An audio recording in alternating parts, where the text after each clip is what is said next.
নানুরে BJP নেতার বাড়ি লক্ষ্য করে বোমাবাজি ও হুমকি চিঠি রেখে দেওয়ার পর দলীয় কার্যালয়ে আগুন লাগিয়ে দেওয়ার অভিযোগ তৃণমূলের বিরুদ্ধে। নানুরের তিলুটিয়া গ্রামে বিজেপি নেতা রসময় দাসের বাড়ির সামনে বোমাবাজি ও হুমকি চিঠি রাখার অভিযোগ ঘিরে চাঞ্চল্য। অভিযোগ, কিছু দুষ্কৃতী তার বাড়ির সামনে বোমাবাজি করে, পরে সেখানে সাদা থান, মাটির সরা, ধূপবাতি ও ফুল রেখে দিয়ে যায় বলে দাবি পরিবারের। পাশাপাশি সেখানে একটি কাগজে বিজেপি নেতা রসময় দাসকে উদ্দেশ্য করে হুমকি দেওয়ার চিঠিও রাখা হয়েছিল বলে অভিযোগ।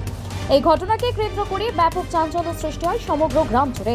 পরে পুলিশ এসে তদন্ত শুরু করে।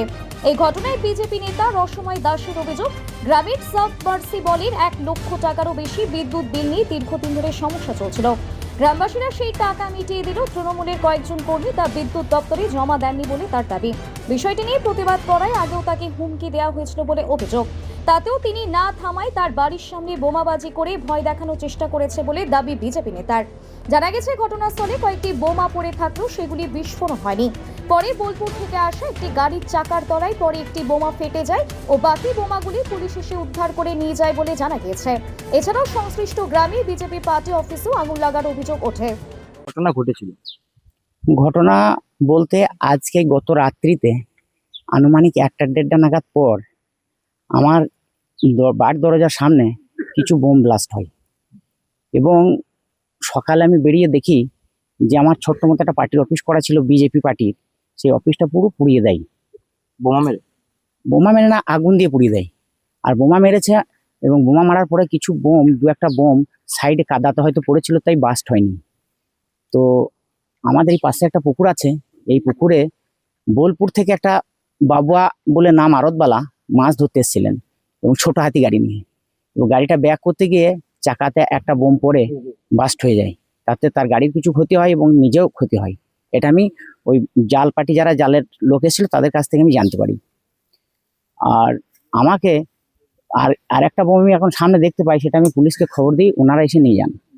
আর এই সামনে আমার ওই দরজার সামনে একটা সাদা থান কাপড়, একটা লাইফ থ্রেড লেটার, একটা মাটি সারা, কিছু ফুলের মালা, শলকা, এইসব দিয়ে আমাকে হুমকি দিয়ে যায়।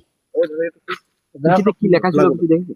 চিঠিতে লেখা ছিল, আমি যেটুকু দূর থেকে দেখলাম মোবাইলে তোলা, যে রসময় তোকে আর বাঁচতে দেবো না আমরা, তুই আর বেঁচে থাকতে পারবি না, তুই তোর বউ, আমরা বিচার বিবেচনা করে যেটা দেখলাম, এই তোর বউর জন্য এই পোশাকটা আমি দিয়ে গেলাম।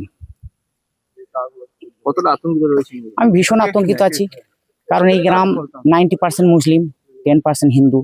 এই হিন্দুদের উপরে কঠিন অত্যাচার করে এবং এর মধ্যে 5% হিন্দু তৃণমূলের সঙ্গে যুক্ত। আর শুধুমাত্র 5% হিন্দু আমরা যারা আছি, আর বিজেপি পার্টির আমলেও আমাদের উপর প্রচুর অত্যাচার হয়। দেখুন, এইরকম ঘটনা 21 সালের নির্বাচনের পর থেকে মাঝে মাঝে কোথাও ঘটছে। তৃণমূল যারা করেছে, তৃণমূল করে যারা ব্যক্তি স্বার্থ চরিতার্থ করেছে, তারা তো ভুলতে পারছে না যে ক্ষমতাটা আমাদের হাতে নেই। অতএব ওরা একটা কথা থাকে যে ক্ষমতায় না পেরে ভাতে মারো। ওই জন্য ভাতে মারার ওরা কর্মী কার্যকর্তা দিকে পেরে উঠছে না। অতএব আতঙ্কের পরিবেশ তৈরি করো, ভীতি সঞ্চার করো, একটা সন্ত্রাস যুক্ত একটা এলাকা হবে এরকম একটা বাতাবরণ তৈরি করো। এই পলিসি নিয়ে তৃণমূলের কিছু লোক এখনো চলছে।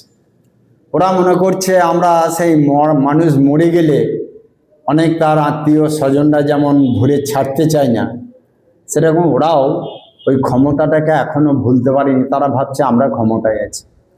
আমি যে শুনেছি ওখানে বোম্বিংও হয়েছে, ওখানে সাদা থান দিয়ে এসছে, তো তারা কি মনে করছে? আমি পুলিশ প্রশাসনের কাছে আপনাদের মাধ্যমে বার্তা দিতে চাই, অবিলম্বে এইসব যারা করছে তাদেরকে ধরে গ্রেপ্তার করে উপযুক্ত ব্যবস্থা হোক, এবং যেখানে যত বোম বারুদ আজও পর্যন্ত মজুদ আছে সেগুলোকে মুক্ত করা হোক।